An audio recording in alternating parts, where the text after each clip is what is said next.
What's going on YouTube? So as many of you know, about a year ago, Mazda unveiled an all-new Mazda 3 to much fanfare. But undoubtedly, the more important product for them is going to be this all-new Mazda CX-30. It's very similar to the new 3, which is certainly a good thing, except that it's now packaged in America's favorite body style. So with that all said, does the Mazda CX-30 make as big of a splash as the Mazda 3 did? Let's go ahead and find out.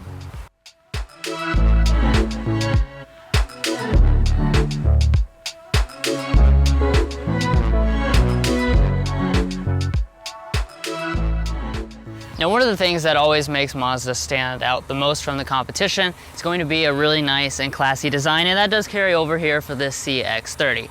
So as you can see, this does have Mazda's signature grille, which is traced with a piece of chrome down the bottom. And then in the middle, you will have some type of black finish. It's a matte finish on the lower two trims or a metallic finish on your upper two trims. This same trim does also underscore the headlights, which are fully LED across every single model. However, if you go for the premium model, you will also have adaptive abilities. And then finally, down at the bottom, you have a separated turn signal. Now coming down here to your wheels, Mazda does include an alloy wheel on every single model. It's 16 inches on the base model only. However, all the rest of the trims actually come standard with this exact same 18-inch alloy. Now, as far as the mirrors, they are not heated, but you do have blind spot monitoring on all but the very base model, as well as the LED turn signal indicator. Now, looking here at the CX-30's rear and side design, you will notice that's a very sleek SUV. Even though it is small, I think it's really quite stylish. And then heading around to the rear, Mazda actually has thrown in this nice premium design across all of the trim levels. They're all going to look exactly like this, since you do have fully LED taillights. And I do want to talk about these turn signals. They actually kind of blink and gently fade out, which gives it a really premium look. And then down below, we do also have dual exhaust pipes, standard across all of the CX-30s. Now, the CX-30 is also quite nice when it comes to the safety systems, since Mazda has thrown in their iActive Sense safety package standard across all of the models. That means even the base CX-30 will have adaptive cruise control with stop and go, lane keeping assist, and forward emergency braking with auto high beam headlights.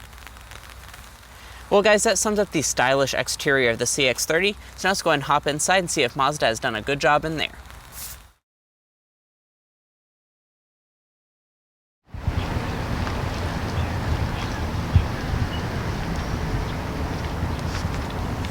Every version of the CX-30 does come standard with Mazda's new premium looking key fob with the buttons here on the side. Now you will have smart entry if you go for any of the trim levels besides for the base model, and when that's equipped, you'll just reach behind the handle and it will unlock. Now looking inside this cabin, the first thing I have to say is wow, it looks incredibly upscale. Now, most of this premium design does stay the same between the trim levels. However, of course, there are some different options as far as the seats. So the base model comes with cloth seating in black only. The select and preferred come with leatherette with your choice of black or a grayish combination. And then when you go for the premium model, that's where you get this real leather in black or white color schemes with the brown accenting. Now turning over here to your door trim, it is very upscale. As you can see, you have the brown leather on the armrest as well as the black leather above it. You have some nice stitching details, and it is soft touch on the top. All four of your windows are one touch automatic. Then as far as your seat, this is the 8-way power adjusting seat with 2-way lumbar support. It is standard on the top two trim levels along with the 2-person memory seating. And then like I was already mentioning, on this top-end premium model, you do have real leather. And I have to say, it has a very premium look. It might be a little hard to see on camera, but you actually have the inside of the perforations is basically a brown. So it really looks nice with the brown accents.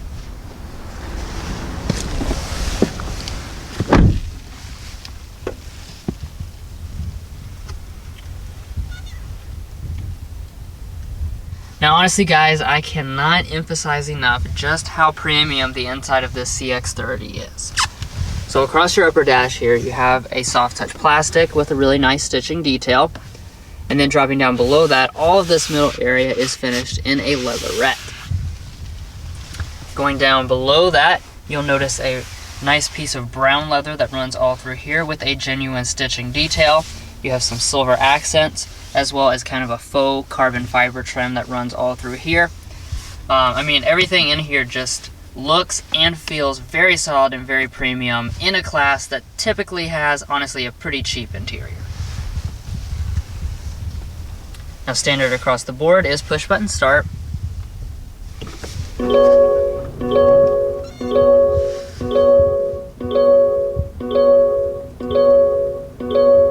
Alright, so continuing with the premium design of the cabin are some upscale digital gauges. So standard on every model, you have the 7-inch reconfigurable display right there in the middle, and you can just kind of click the info display there to change what type of design you like to see. And then on this premium model, Mazda also throws in a projection style head-up display, which is definitely unexpected for this class. Coming back here to the steering wheel, of course you do have electric power assisted steering and a nice leather wrap steering wheel with the newest Mazda design.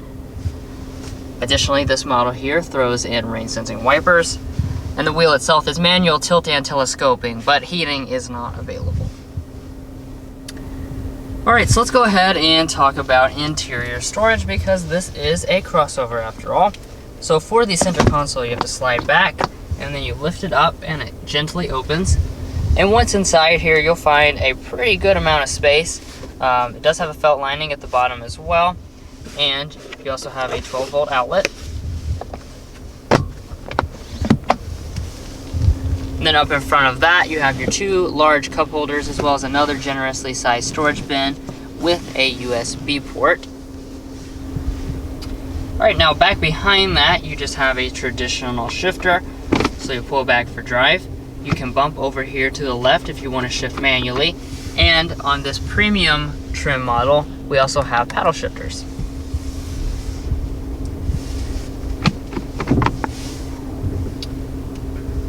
Once you go into reverse, you will find a standard backup camera on all models. Now, there is no 360-degree option, and there's also no active trajectory. However, I will say that the resolution here is greatly improved over the previous generation of Mazda cameras. Very, very clear. And our mirror does tilt down when in reverse to help us see the parking lights better. You also have both an automatic electronic parking brake as well as a brake hold function.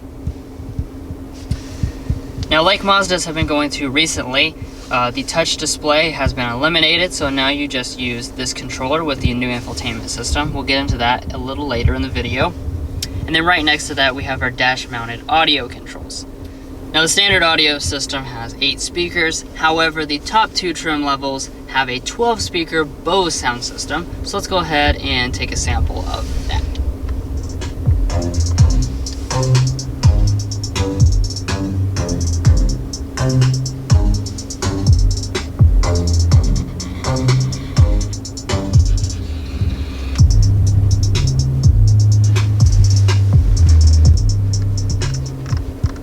Now, I have to say, sound quality of this system is excellent, and you know, once again, just like many other aspects of this vehicle, definitely feels a class above the usual subcompact crossover audio system.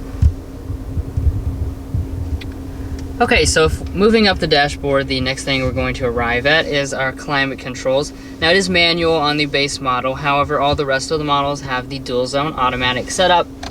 As you can see, very simple operation. You have physical buttons all located right there.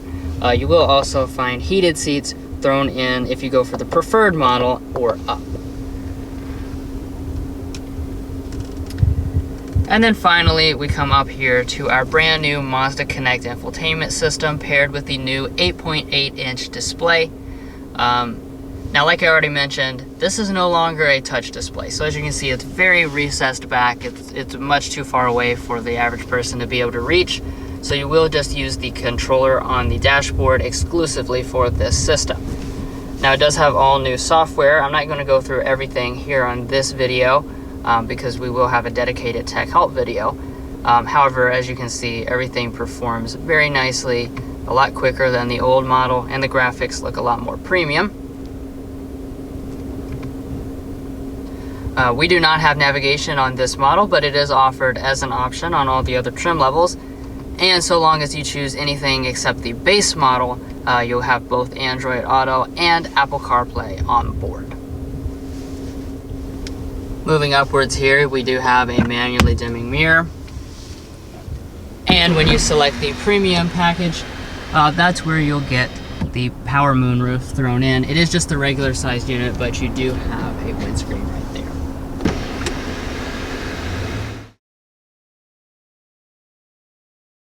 Alrighty, so first getting back in the CX-30's rear seat, I have to say I'm actually really impressed. A lot in this class have a very claustrophobic feel, and the CX-30 really doesn't. It feels pretty much like a class above. Now, as far as the feature set is concerned, I'm also pretty impressed since we do have rear vents. A lot in this segment don't offer that. And we do also have a fold-down armrest with 2 cup holders inside. Now, you would not have any heated rear seats or outlets. Once again, not expected for this class though. Now, as far as the space is concerned, I kind of talked about this a little bit earlier, but you're going to come in at 36 inches of rear legroom and 38 inches of rear headroom, which is actually at the larger end of the segment. It bests the Toyota CHR and is about the same as the Honda HR-V. And behind rear seating position, I have about, I would say at least 4 to 5 inches of rear legroom, and my feet can easily slide up underneath the seat. So I really don't think you're going to have very many issues in terms of space back here, unlike a lot in the segment. Now walking up to the tailgate, it is going to be power on the premium trim, so just locate the button under the lid to open.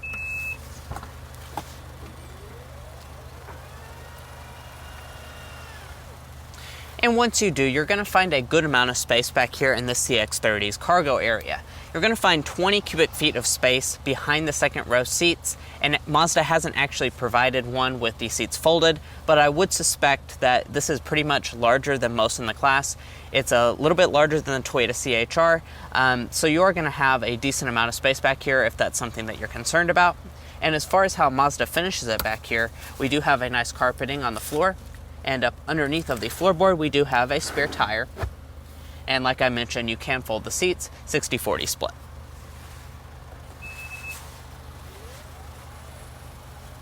Now, even here on the fully loaded premium trim, we do have a manual seat, which is pretty expected. And in front of the passenger, we do have a decently sized glove box. It's not too big, but it is dampened.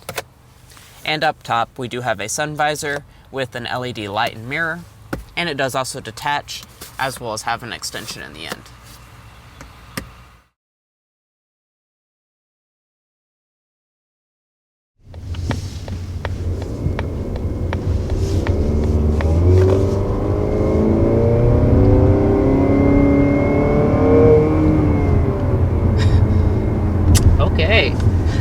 So here we are, of course, in the CX-30. This is the all new model for Mazda, but the powertrain situation is pretty familiar for the most part. So what you're looking at is a 2.5 liter 4-cylinder engine, naturally aspirated, and it makes 186 horsepower and 186 pound-feet of torque. So for those of you familiar with the segment, that's actually quite a bit more power than what the rivals usually come with. They're usually kind of 140, 150 in that area. So, you know, this is kind of an upgrade as far as power goes. Very significant difference in the way that it accelerates, I will tell you that. You know, this is basically like almost like a mid-sized sedan engine being thrown into this small CUV where they normally take like a Corolla engine. Right, and a lot of times it's turbocharged as well.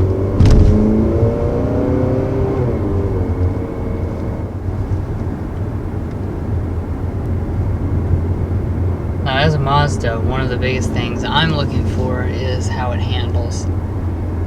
And, you know, the Mazda 3 influence, thankfully, does carry over even to this taller vehicle. I don't know if you can see it on camera, but really things are remaining remarkably flat as we're going around this corner. And of course, in typical Mazda fashion, the steering is excellent. Very fast responding, really feels connected to the road. I mean, like, I actually have a great sense of where the wheels are placed. You know, that's something that just is really uncommon in crossovers generally. You know, this feels just about as tossable as the Mazda 3.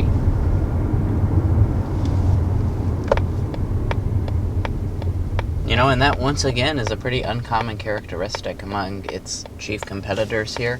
You know, a lot of them are really kind of point A to point B machines. So if you're looking for something a little bit more, you know, the CX-30 is probably going to be one of your only options, especially in this segment. Now, the most common powertrain configuration in this segment usually involves a continuously variable transmission, but Mazda has thankfully avoided that, and they have a 6-speed automatic transmission inside of this CX-30. Now, I mean, 6 is not an overwhelming number of gears, but as I found in other Mazda products, this is actually a pretty responsive transmission.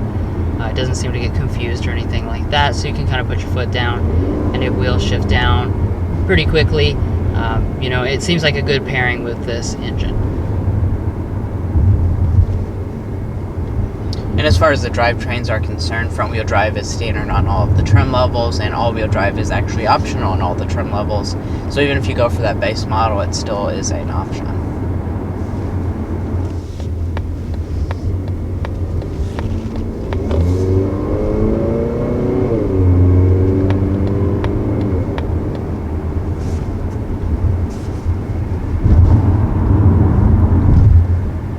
You know, and I have to say another thing that's kind of striking me here is, you know, the Mazda 3 always, you know, felt kind of like a class above in terms of its ride quality, and I definitely think that continues here with the CX-30. You know, it really does have a luxurious feel to this ride. You know, I mean, when you hit a bump, you really can't feel it, and it just has just a solidity to its ride quality that, you know, it's kind of hard to describe. It's just like when you're in it, it feels like a more luxurious ride than most of the class. Yeah, I concur with that. It definitely does just feel solid and well built. Almost kind of reminds me almost a little bit of a German vehicle, the way that everything just kind of feels like one cohesive piece.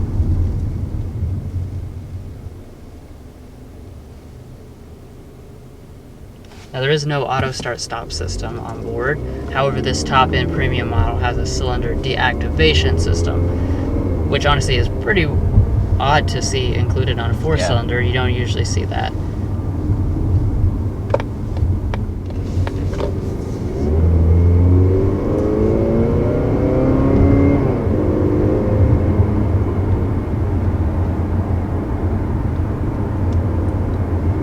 Now, the last thing I do want to talk about here is the fuel economy. Now, obviously, that's a pretty important part of, you know, a small crossover like this. People are very concerned about that.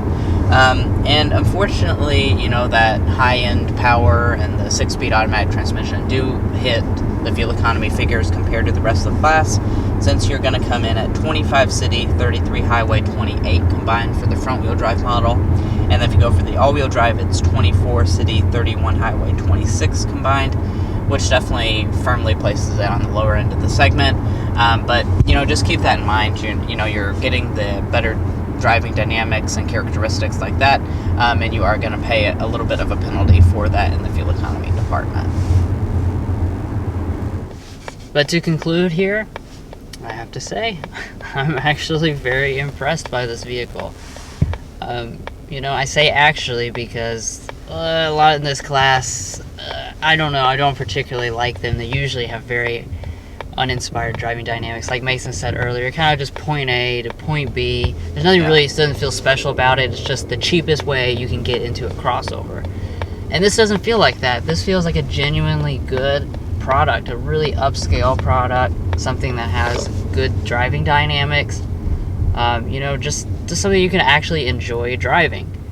And you know, our mother, she might be interested in a vehicle in this class, and this would be the vehicle that I would recommend to her.